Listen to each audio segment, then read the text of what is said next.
Hey, you crazy wrestling fans. WrestleMania 32 is this Sunday. Can you believe it? Unbelievable, man. We have less than a week until the granddaddy of them all. This was a very eventful Raw. A lot of stuff happened to set up WrestleMania. A lot of matches were announced. I'm not going to lie, this was a good Raw tonight. You already know what segment I'm going to cover first. The Undertaker and Shane McMahon. Their storyline for the match at WrestleMania 32 inside Hell in a Cell. It's going to be an epic fight. It really is. Not going to lie. Undertaker comes out, starts saying that this WrestleMania will not be his last. Then he says, like he had originally said before, the blood of Vince's son will be on his hands. However, the blood of Vince will be on his hands. Talking about himself. That's basically the Undertaker's way of saying that he is not on Vince McMahon's side. He is not his henchman. He is not his instrument of destruction. That's basically what he's saying there. Then Taker says that Shane will rest in peace. Then Shane comes out. Shane McMahon comes out and starts talking on the ramp part of the entranceway. Shane comes out and says that they're going to tear each other apart this Sunday. Shane says, "You're my father's instrument of destruction? Well, I am the instrument of change." Talking about if he actually were to defeat The Undertaker, that he will change things in WWE by running Monday Night Raw. The Undertaker says to Shane McMahon, "Watch your mouth, rich boy." Unbelievable. Shane McMahon gets in the ring right after that. Okay, are you guys ready for this? Shane McMahon is in the middle of the ring, face to face with The Undertaker. And what does he say to the one and only Phenom? "Your legacy died 2 years ago." I kid you not. The Undertaker says to Shane, "You are your father's bitch." And Shane charges The Undertaker and starts punching him. He starts doing those little punches. He actually has him in the corner for a little bit. The Undertaker throws his ass out of the ring. They get into a little fight on the outside. The Undertaker goes to last ride Shane McMahon through the table. Shane McMahon squirms out of it somehow, and Shane actually ends up getting the upper hand on The Undertaker. Shane McMahon hits The Undertaker 2 times in the head with the monitor, causing him to get a little gash on the side of his head. Shane actually beats down The Undertaker enough to lay him on the table. Shane goes in the ring and goes on the top rope and does an elbow drop from the outside of the ring to The Undertaker on the table. He does one of those crazy kamikaze elbow drops from the outside of the ring. I'm actually surprised that he got that much of an upper hand on The Undertaker. As Shane is walking toward the backstage area, The Undertaker sits up and does one of these. Oh, it's on, bitch. I don't have anything against Shane McMahon, but obviously, me being the hardcore Undertaker fan that I am, I'm always going to go against anybody that he is facing. That just goes without saying there. Later on, Vince and Shane have a little segment in the backstage area. Shane says to Vince, "I'm going to take 40 years of pent-up frustration to help me defeat The Undertaker." Then he says, "Just like you stole the company from your father," which is his grandfather, "I am going to take control of the company now." Vince does not say a word after that. Then later on, AJ Styles comes out, starts chanting "Y2 Jackass" during Chris Jericho's match against Zack Ryder. That interruption cost Chris Jericho the match. He is fuming. Jericho gets on the mic. He's furious. He's like, "Okay, you want a match with me at WrestleMania? This is going to be your first WrestleMania. This is going to be your last WrestleMania." So he obviously accepts the match. I don't know if anybody really caught on to this part. He called AJ Styles a rookie. I know he's definitely a rookie for WWE. I don't know if he's really trying to put him over. It looks like to this point that he may be trying to actually bury him. I do see AJ Styles picking up this victory. Chris Jericho and AJ Styles is confirmed for WrestleMania 32. However, there is no stipulation. I don't know if they're going to add a stipulation later on during the week, because we have less than a week now for WrestleMania, so this is it. Honestly, I think this match should have another stipulation, only because they've only had regular singles matches before, and I think having another stipulation will definitely add to the rivalry, and maybe put it to an end at some point. Later on, Stephanie McMahon and Triple H both come out. Stephanie McMahon says to the crowd bow down and grovel to the 14-time world champion. Obviously talking about Triple H. Triple H takes over, starts cutting his promo. Now, I think this is one of the best promos that Triple H has cut in a long, long time. This was a really good promo. It really was. I always give credit where credit's due. This was a good promo. Triple H says that everybody has the dream to be in the main event of WrestleMania as the world champion. He says the crowd cannot achieve their dreams. However, Triple H says that Roman Reigns has achieved his dreams, saying that he did capture the world championship for 5 minutes and 15 seconds until Sheamus cashed in on him and defeated him for the championship. Then Triple H goes in a crazy direction with this promo. It's obviously something that everybody is talking about, including myself. I've touched on it a lot. He starts saying basically what I've been saying this entire time. How him being an executive was not enough for him. He obviously has to play that angle because he really is an executive of WWE. Then Triple H says when Roman Reigns powerbombed him through the announce table that it relit his obsession for the business and his passion for the business. He's basically saying after Roman Reigns beat his ass up that it reunited his passion for wrestling. He's admitting that by him being an executive that he kind of lost some of that. He was reminded that being a competitor is the thing that he loves the most. That was the whole point of that whole thing.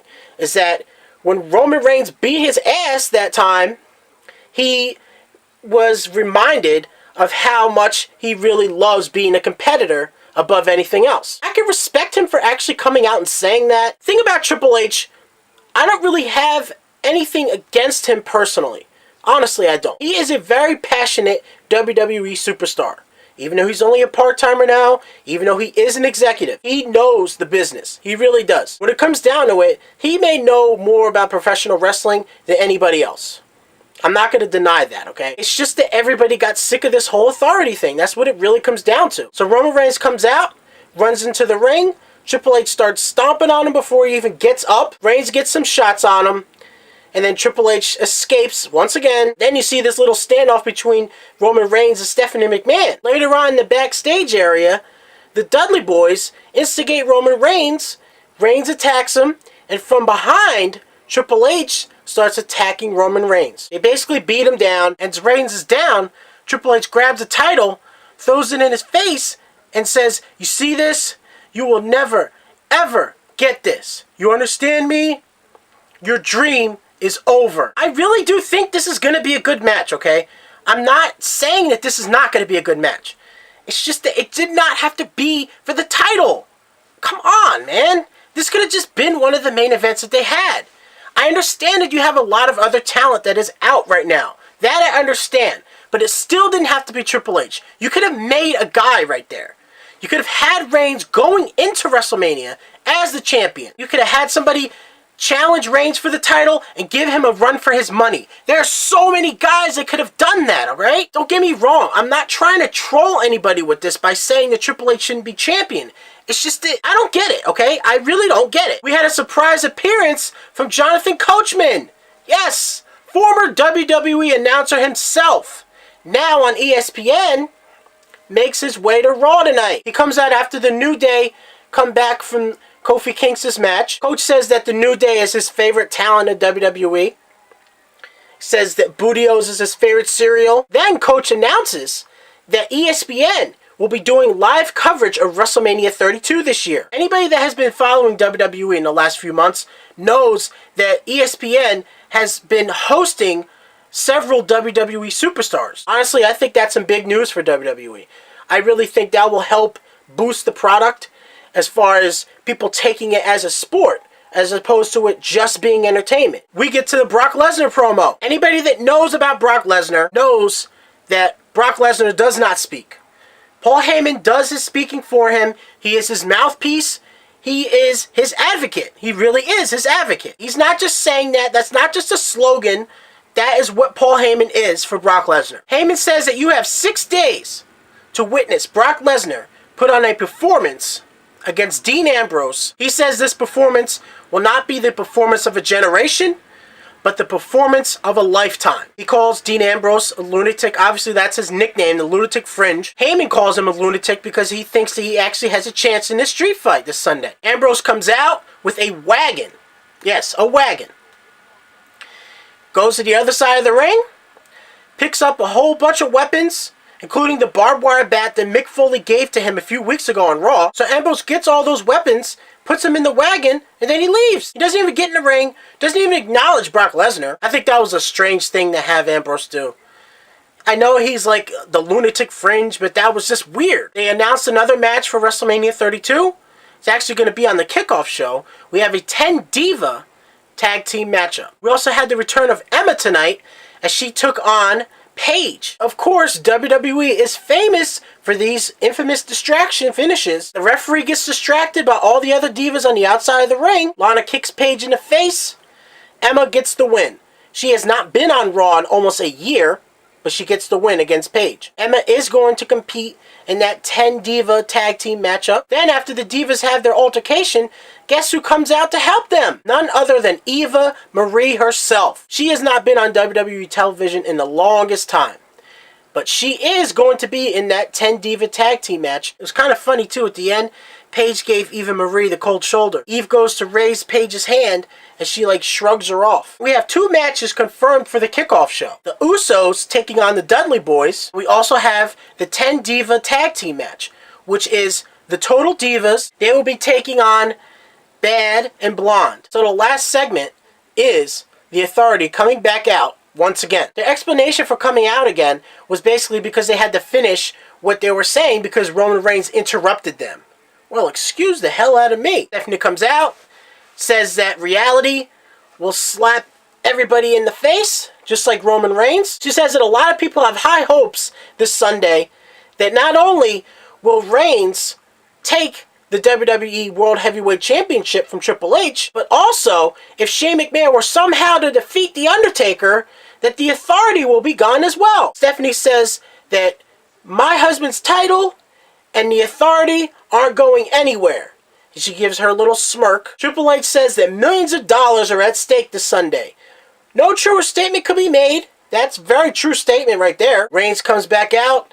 He's holding his side. He doesn't give a damn. He wants a piece of Triple H, and they get into it again. They start fighting on the outside of the ring, and you have competitors from the locker room trying to hold these guys apart. They're basically trying to salvage the main event of WrestleMania 32. So Triple H is going towards the backstage area, and he decides that he's not done with Reigns. There's a whole crowd of WWE superstars in between these guys now. Triple H doesn't care. He goes right through everybody trying to get to Reigns. Reigns is in the ring, and he does the fucking Undertaker-style dive onto everybody. Oh, man. That was awesome. That was awesome. There was a lot of stuff to happen tonight. I'm looking forward to the World Heavyweight Championship match, okay? Don't get me wrong. I really do think it's going to be a great match. It's just that it shouldn't have been Triple H. These guys could have had an amazing match without any titles involved.